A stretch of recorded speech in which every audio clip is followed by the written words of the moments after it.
जब से एसआईआर शुरू हुआ है, बंगाल में घुसपैठिए भागना शुरू कर दिए हैं। आज भी एक खबर आई है कि एक कॉलोनी से लगभग 80% लोग चले गए हैं। पिछले सप्ताह एक खबर आई थी, एक दूसरी कॉलोनी थी, वहाँ से भी लगभग 80% ताले लगे पड़े हैं। घुसपैठिए कुछ बांग्लादेश भाग रहे हैं, कुछ भाग के बिहार में आ रहे हैं, कुछ भाग के झारखंड में आ रहे हैं, कुछ जहाँ जहाँ उनको मौका मिल रहा है आस पड़ोस के राज्यों में भागते चले जा रहे हैं। लेकिन क्या ये एसआईआर करने से घुसपैठिए पूरी तरीके भाग जाएंगे? क्या एसआईआर ही अस्थायी समाधान है? क्या एनआरसी ही अस्थायी समाधान है? अगर इसको आपको समझना तो सबसे पहले घुसपैठ का मूल कारण समझिए।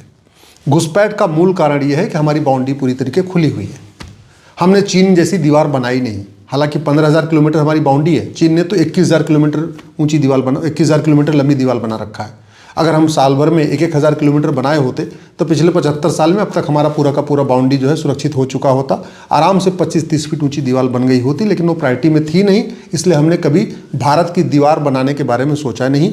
आज भी भारत की दीवार बनाने पर चर्चा नहीं हो रही। तो मैं सबसे पहले तो आग्रह करूँगा माननीय प्रधानमंत्री से, बहुत विकास हो चुका है, बहुत हाईवे बन गए हैं, एयरपोर्ट बन गए, एक्सप्रेसवे बन गए हैं, बुलेट ट्रेन भी चल रही है। 1 साल के लिए 2 साल के लिए सारे विकास छोड़ दीजिए। अब जितने आर्किटेक्ट हैं, जितने इंजीनियर हैं, जितने लेबर हैं, जितने मिस्त्री हैं, सबको भारत के बॉर्डर पे लगाइए। जितनी हमारी कंपनियां हैं बड़ी, चाहे अदानी हो, चाहे अंबानी हो, चाहे लार्सन एंड टूब्रो हो, या जो भी इस तरीके का प्रोजेक्ट करती हैं, चाहे वो जीएमआर हो, जो भी इस तरीके का प्रोजेक्ट करती हैं हाईवे या एक्सप्रेसवे का या रेलवे बनाने का, सबको बॉर्डर पे लगाइए और कम से कम 25 से 30 फीट ऊंची भारत की दीवार बनाइए। साल भर लगेगा, 2 साल लगेगा, 3 साल लगेगा, लेकिन अब समय आ चुका है कि सबसे पहले भारत को सुरक्षित कर लिया जाए। दूसरा, घुसपैठ का मूल कारण है घटिया कानून और घुसपैठ का मूल कारण है भ्रष्टाचार। बॉर्डर पे खुला हुआ है, एक तो दीवार नहीं है और ऊपर से भ्रष्टाचार इतना है कि सजा वजा होती नहीं है, तो आराम से 2-2 हज़ार रुपये वहाँ बॉर्डर का रेट है, वहाँ से घुसपैठिए 2 हज़ार रुपये दे के अंदर आ जाते हैं। अंदर आते हैं, भ्रष्टाचार चूँकि जघन्य अपराध नहीं है, तो जो घुसपैठिए हैं वो आधार एक्ट का उपयोग करते हुए 2 हज़ार रुपये में आधार बनवा लेते हैं। आधार एक्ट में खुद ही लिखा हुआ है कि विदेशियों को भी आधार बन सकता है। उसी का फ़ायदा ये बांग्लादेशी उठा रहे हैं, उसी का फ़ायदा रोहिंग्या उठा रहे हैं। तो घुसपैठ को रोकना सबसे पहले, ये जो विदेशियों को आधार इशू हो रहा है इसको बंद करिए और फर्जी आधार बनाने को जघन्य अपराध घोषित करिए। जैसे आधार बन जाता है, ये घुसपैठिए 2 हज़ार रुपये दे के फिर राशन कार्ड बनवा लेते हैं, फिर 2-3 हज़ार रुपये दे के बर्थ सर्टिफिकेट, फिर 2 हज़ार रुपये दे के डोमिसाइल सर्टिफिकेट, फिर 2-3 हज़ार रुपये दे के एज सर्टिफिकेट, फिर 3-4 हज़ार रुपये दे के ड्राइविंग लाइसेंस। और जब ये 12-13 हज़ार रुपये में उनके पास 4-5-6 डॉक्यूमेंट आ जाता है, फिर वो वोटर आई डी में नाम भी जुड़वा लेते हैं, जनधन खाता खुलवा लेते हैं, सारी सरकारी योजनाओं का फ़ायदा उठाते हैं। तो जो सबसे बड़ा घुसपैठ का मूल कारण है घूसखोरी, और घूसखोरी का मूल कारण है घटिया कानून। तो अगर देश को सुरक्षित करना है, घुसपैठियों को भगाना है, एसआईआर को सफल बनाना है, एनआरसी को सफल बनाना है, तो भ्रष्टाचार को जघन्य अपराध घोषित करिए। जो लोग पैसा लेकर के घुसपैठियों की किसी तरीके से मदद कर रहे हैं, चाहे घुसपैठियों का आधार बना रहे हैं, या राशन कार्ड बना रहे हैं, या ड्राइविंग लाइसेंस बना रहे हैं, या बर्थ सर्टिफिकेट बना रहे हैं, या वोटर आईडी बना रहे हैं, उनका narco polygraph brain mapping test करने, उनकी 100% प्रॉपर्टी जब्त करने, उनकी नागरिकता खत्म करने और साल भर के अंदर उनको फांसी देने के लिए कानून बनाइए।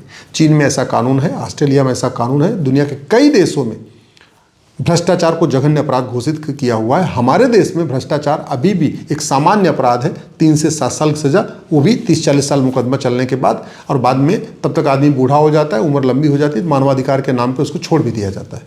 तो कानून बदलना पड़ेगा, तब जाके एसआईआर सफल होगा। दूसरी बात, भारतीय न्याय संहिता में घुसपैठ के ऊपर एक चैप्टर नहीं है। घुसपैठ हमारी राष्ट्र की सुरक्षा के लिए खतरा है, हमारी देश की एकता अखंडता के लिए खतरा है।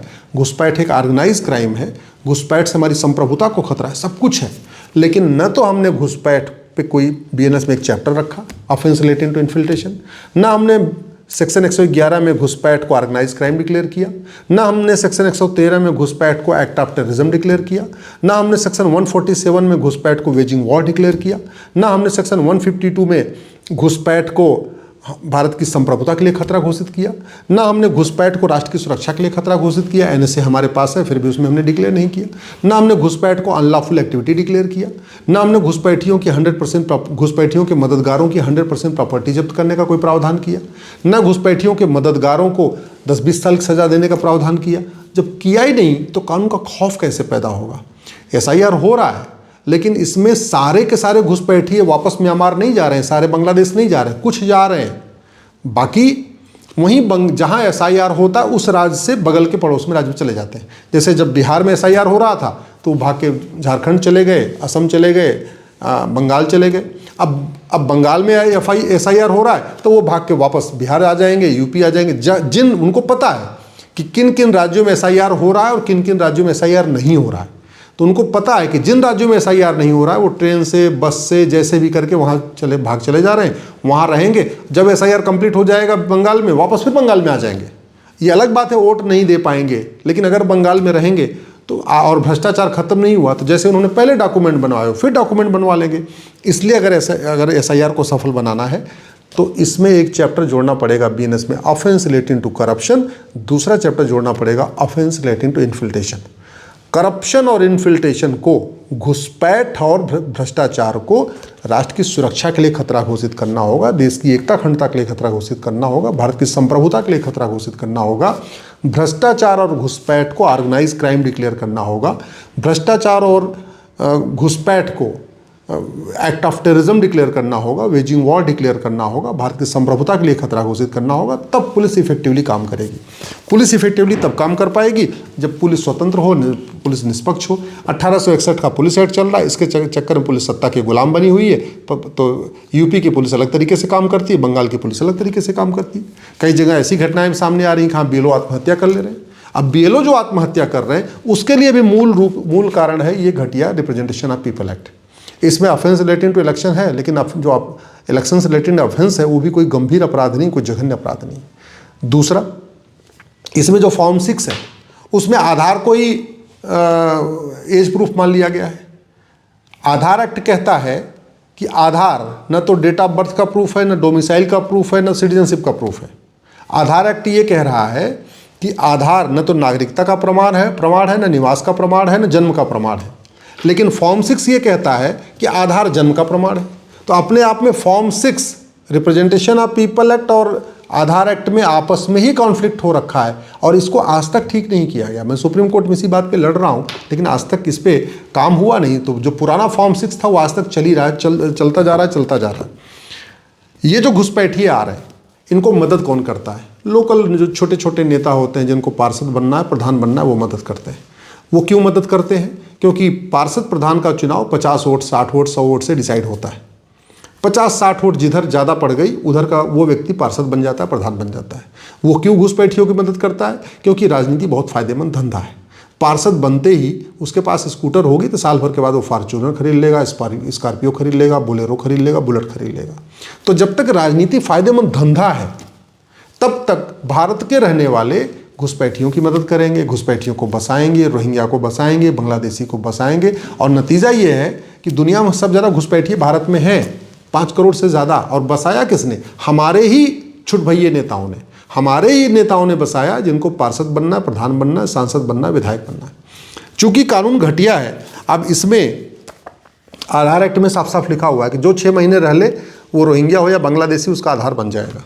और कैसे बनेगा? उसका सर्टिफिकेट कौन देगा? 6 महीने रहने वाला, वो भी लोकल पार्षद देगा, प्रधान देगा। यानी जो व्यक्ति इसमें आज की डेट में पार्षद है और प्रधान है, अगर अपने लेटर हेड पे लिख के दे दे कि हाँ ये व्यक्ति को मैं जानता हूँ, 6 महीने से हमारे गांव में रहता है या 6 महीने से हमारे मोहल्ले में रहता है, उसका आधार बन जाएगा। और चूंकि उसको अगली बार फिर पार्षद बनना है, फिर प्रधान बनना है, तो उसको अगर जहाँ 50 रोहिंग्या दिख गए, 50 बांग्लादेशी दिख गए, उनसे वादा कर देता, भैया काम कर, मैं तेरा आधार बनवा दूंगा, आधार बना के तेरे सारे डॉक्यूमेंट बनवा दूंगा, तू बस मुझे वोट दे दे।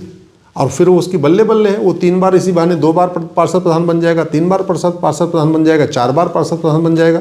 लोकल लोग भले उसका विरोध करेंगे, लेकिन चूंकि घुसपैठियों को एक मुश्त वोट मिल रही है तो पार्षद प्रधान बनता जा रहा है। तो जब तक राजनीति नो प्रॉफिट नो लॉस नहीं होगी, जब तक करप्शन खत्म नहीं होगा, देश सुरक्षित नहीं हो सकता। और करप्शन खत्म करने का यही तरीका है, 100 रुपये से बड़ी नोट बंद हो, 1000 रुपये से ऊपर कैश लेन देन बंद हो, 10,000 रुपये से ऊपर आधार अनिवार्य हो, भ्रष्टाचारियों का narco polygraph brain mapping test किया जाए, भ्रष्टाचार को जघन्य अपराध घोषित किया जाए और भ्रष्टाचारियों को साल भर के अंदर जैसे चीन में फांसी होती वैसे फांसी दिया जाए। तो अगर देश को सुरक्षित बनाना है तो घुसपैठियों को भगाना होगा। घुसपैठिए तब भागेंगे जब कानून बदलेगा।